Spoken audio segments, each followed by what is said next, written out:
From the rising of the sun to its going down, the Lord's name is to be praised. Let us open our hearts to his presence and listen for his voice in the stillness of this evening hour. Our evening sacrifice, the desire of ages, chapter 22, Imprisonment and Death of John, January 15th. But drops of grief can ne'er repay the death of love I owe. Here, Lord, I give myself away. 'Tis all that I can do. At the cross, where I first saw the light, and the burden of my heart rolled away. It was there by faith I received my sight, and now I am happy all the day. This chapter is based on Matthew 11 verse 1 to 11, Matthew 14 verse 1 to 11, Mark 6 verse 17 to 28, and Luke 7 verse 19 to 28. And when the daughter of the said Herodias came in and danced, and pleased Herod and them that sat with him, the king said unto the damsel, Ask of me whatever thou wilt, and I will give it thee. And he sware unto her, Whatsoever thou shalt ask of me, I will give it thee, unto the half of my kingdom. And she went forth and said unto her mother, What shall I ask? And she said, The head of John the Baptist. Mark 6 verse 22 to 24. Herod believed John to be the prophet of God, and he fully intended to set him at liberty, but he delayed his purpose from fear of Herodias. Herodias knew that by direct measures she could never win Herod's consent to the death of John, and she resolved to accomplish her purpose by stratagem. On the king's birthday, an entertainment was to be given to the officers of state and the nobles of the court. There would be feasting and drunkenness. Herod would thus be thrown off his guard and might then be influenced according to her will. When the great day arrived and the king with his lords was feasting and drinking, Herodias sent her daughter into the banqueting hall to dance for the entertainment of the guests. Salome was in the first flush of womanhood, and her voluptuous beauty captivated the senses of the lordly revelers.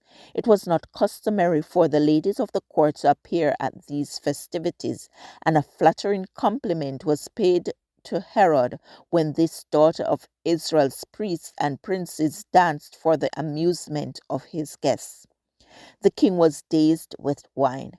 Passion held sway, and reason was dethroned. He saw only the hall of pleasure, with its reveling guests, the banquet table, the sparkling wine, and the flashing lights, and the young girl dancing before him. In the recklessness of the moment, he desired to make some display that would exalt him before the great men of his realm. With an oath, he promised to give the daughter of Herodias whatever she might ask, even to the half of his kingdom. Salome hastened to her mother to know what she should ask. The answer was ready, the head of John the Baptist. Salome knew not of the thirst for revenge in her mother's heart, and she shrank from presenting the request. But the determination of Herodias prevailed. The girl returned with the terrible petition, I will that thou forthwith give me in a charger the head of John the Baptist. Mark 6 verse 25.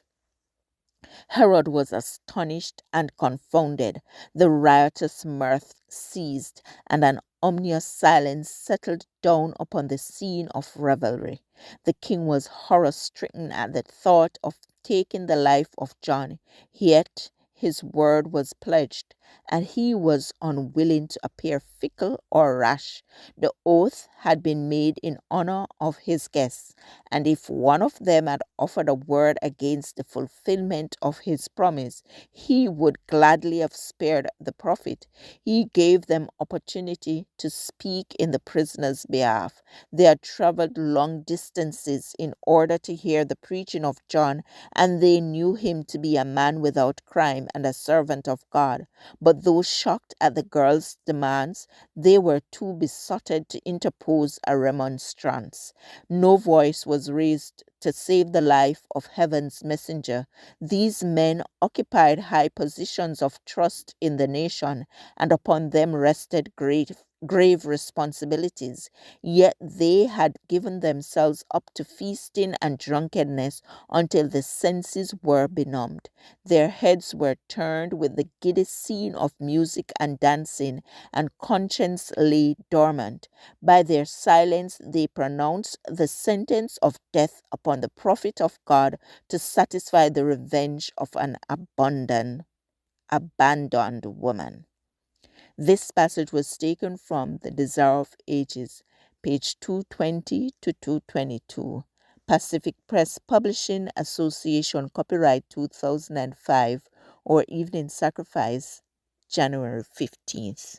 I encourage you to connect with God and receive strength to overcome obstacles each day. Thank you for listening.